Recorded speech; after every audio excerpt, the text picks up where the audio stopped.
soal pemutakhirannya 3 bulan, setiap 3 bulan dimutakhirkan. Jadi bisa jadi penyaluran triwulan pertama dapat, tapi triwulan kedua bisa tidak dapat. Itu jadi bisa dinamis begitu terus. Nanti kita lihat, jadi setiap tahun ada 4 kali penyaluran. Atau mungkin ini juga nanti ada perubahan, kita sampaikan berikutnya. Salah satu isu penting adalah konsolidasi seluruh bentuk bantuan sosial dan subsidi menjadi tepat sasaran sehingga penanggulangan kemiskinan menjadi prioritas, sehingga APBN yang akan menangani kemiskinan ini akan lebih dikonsolidasikan supaya tepat sasaran.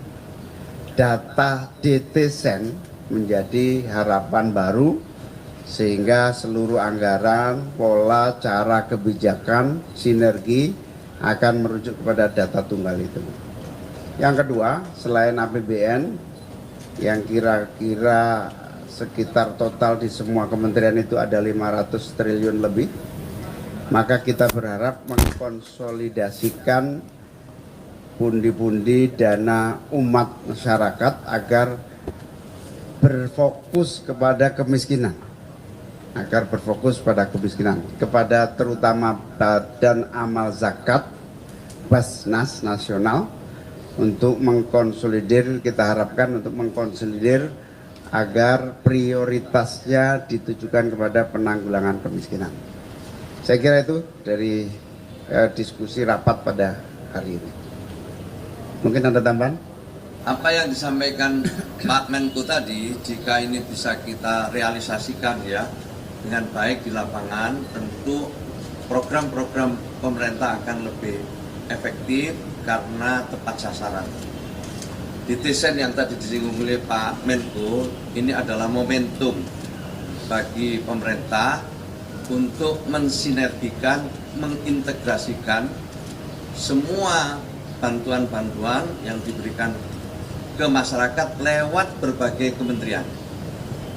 Nah, saya senang sekali hari ini Pak Menko memimpin rapat dengan memulai suatu upaya membuka semua program-program yang telah diberikan kepada masyarakat lewat berbagai kementerian itu. Itu dibuka, kemudian nanti akan dikonsolidasikan, dilaporkan ke Presiden.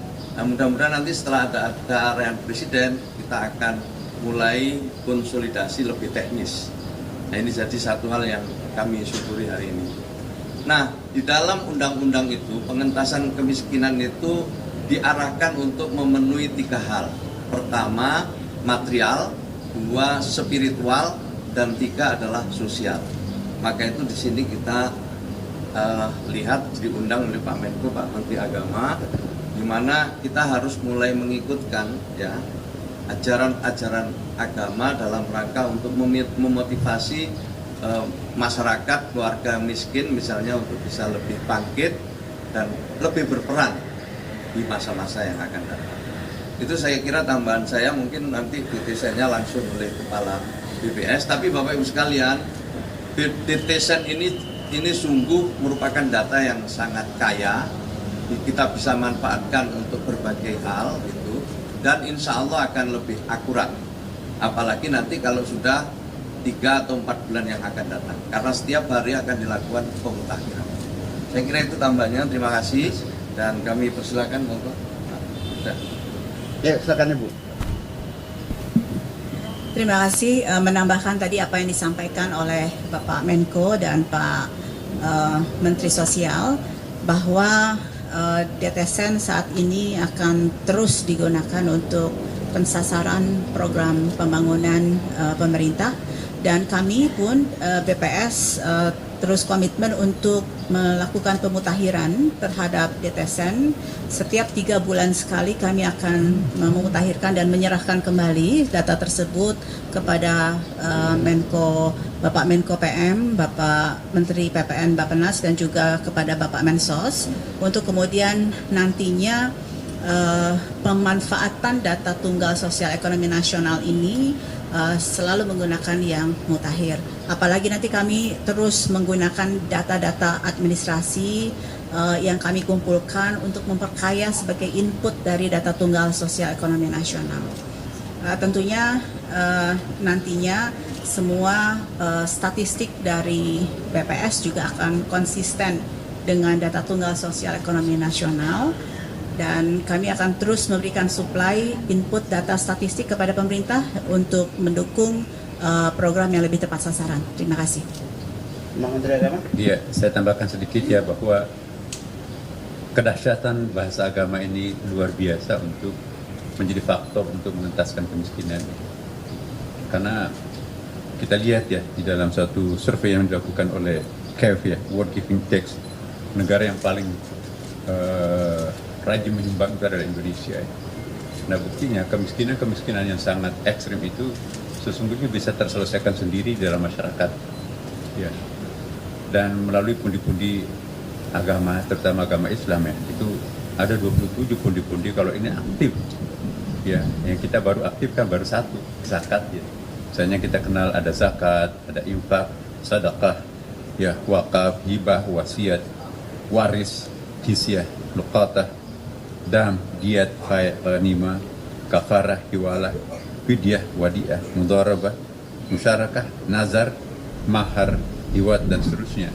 Ditambah lagi dengan tradisi-tradisi keagamaan masyarakat, itu sesungguhnya secara tidak langsung juga bisa memberikan penguatan terhadap fakir miskin. Misalnya ada ibadah kurban yang harus menyembelih setiap tahun itu untuk memberikan nilai protein terhadap masyarakat kita. Ada Idul Adha wajib untuk memberikan nilai karbohidrat ya, zakat fitrah kepada masyarakat. Jadi sirkulasi kehidupan itu penuh dengan upacara-upacara keagamaan dan itu identik dengan antara lain makannya kan, gizi di situ. Ada banyak sekali ya. Nah karena itu kalau wakaf nanti diaktifkan itu jauh lebih dahsyat daripada zakat. Selama ini kita baru mengaktifkan zakat. Padahal zakat itu kan hanya terbatas pada asnafnya 8. Tapi kalau aktif juga yang lainnya, misalnya ada luqatah itu barang yang mengendap nggak ada pemiliknya, ya itu bisa jatuh ke negara atau ke Baitul Mal. Nah ini yang kita akan bicarakan nanti secara sinergi oleh pemerintah.